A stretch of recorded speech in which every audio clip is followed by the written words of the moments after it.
il faut bien distinguer deux choses. Juste après l'accouchement, souvent la vessie n'est pas dans un état normal. Elle a été très remplie, il y a peut-être eu une péridurale, dont les vessies font un peu n'importe quoi.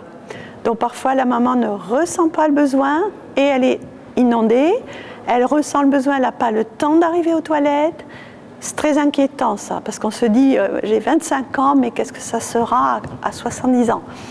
Il ne faut pas s'affoler, ça c'est la vessie, c'est pas le périnée, et ça va revenir tout seul, très rapidement, en quelques jours. Donc ça, c'est très fréquent, c'est très inquiétant, mais ce n'est pas un problème de périnée. L'incontinence après l'accouchement, ça peut être quand on éternue, quand on bouge, quand on soulève le bébé. Dans les jours qui suivent l'accouchement, c'est pas tout à fait significatif, parce que ces muscles sont faibles, parce qu'on n'ose pas les serrer, mais c'est des bons signaux qu'il faudrait faire attention et qu'il faut, avant de faire un effort, penser à partir du bas, à retenir avant que ça fuit, pas après. Et souvent, c'est au moment où on sent la fuite qu'on essaye de retenir. Donc, c'est des petits principes pour les tout premiers jours.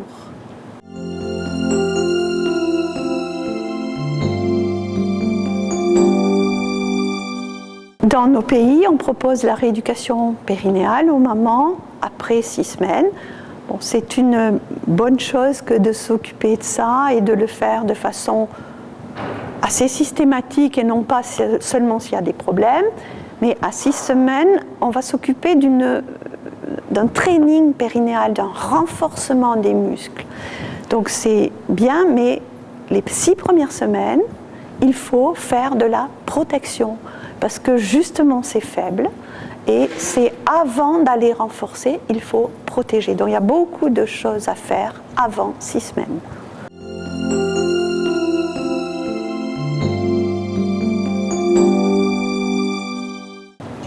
Dans ces 6 premières semaines, il faudrait rester couché le plus possible. Essayez d'allaiter couché, rester couché sur le dos mais aussi sur le côté, sur le ventre, en remontant bien, en mettant des coussins, en cherchant une détente à l'horizontale. Il faudrait éviter d'être debout, éviter les portages, éviter d'être mal assise, de pousser sur son ventre. Tout est lourd, le ventre, les seins, tout est en avant. Donc il faut que la maman essaye, quand elle est debout, de se redresser, de mettre une petite ceinture pour l'aider à se redresser, aménager son siège, aménager ses positions d'allaitement, ses positions de portage.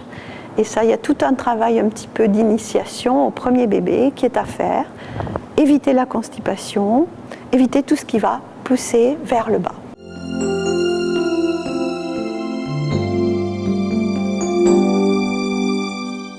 Donc dans ces premiers jours, on va aussi faire d'autres choses que simplement protéger. On va faire du drainage.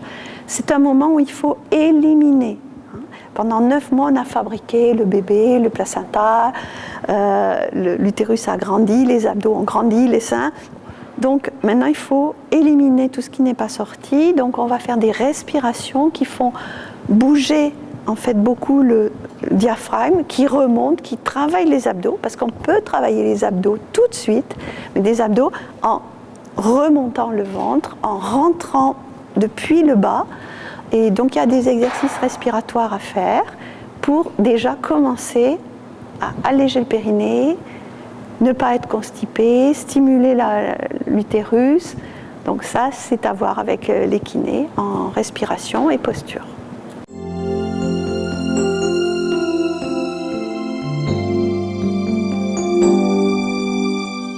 Une fois que la maman est rentrée à la maison, il y a tout à faire, évidemment. Il y a les autres enfants, il y a le ménage, il y a tout ça.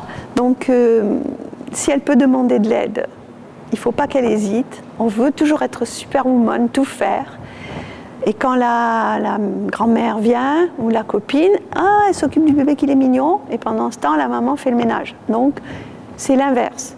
L'aide, c'est pour faire le ménage, les courses, la maman s'occupe du bébé.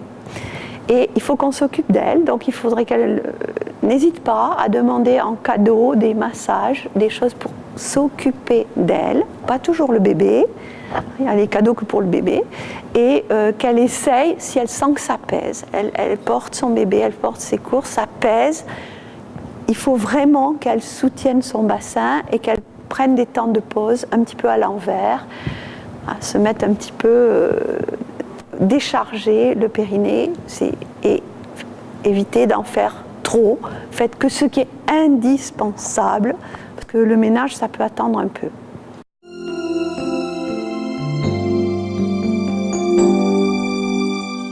Donc le travail que je fais est issu du yoga, du bon sens, des pratiques traditionnelles qui savaient que cette période est une période où il faut protéger la mère, il faut s'occuper de la mère, il faut alléger son travail. Donc tout ce que je fais, c'est vraiment un travail corporel simple, tiré donc du yoga. On fait tous les efforts en remontant les organes, on part du périnée, même si il n'est pas très fort, c'est pas grave. Je pousse pas dessus, je pense que je mets une main sous le périnée, une main sous le ventre et je remonte quand je fais les efforts, quand je soulève le bébé, voilà. J'évite de me pencher, de m'asseoir en poussant sur mon ventre. C'est vraiment surtout de la précaution et un travail progressif de musculation des jambes, du dos, des abdos. Et le périnée est toujours là, c'est pas le périnée tout seul.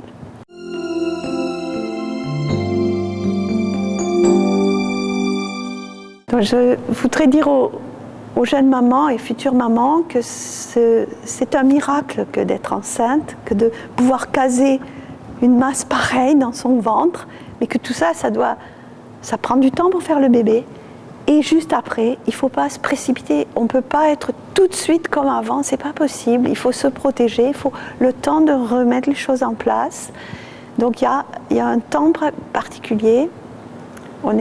On vit une vie où on veut aller très très très vite, on veut refaire tout de suite comme avant. Il faut se donner ce temps des suites de couches qui va passer très vite. On ne fait pas beaucoup d'enfants, il faut en profiter. Et il faut qu'on s'occupe des mamans, pour qu'elles s'occupent bien des bébés, pour qu'elles aient envie d'en faire d'autres et qu'elles aient envie en tout cas d'avoir des bons rapports avec leur mari.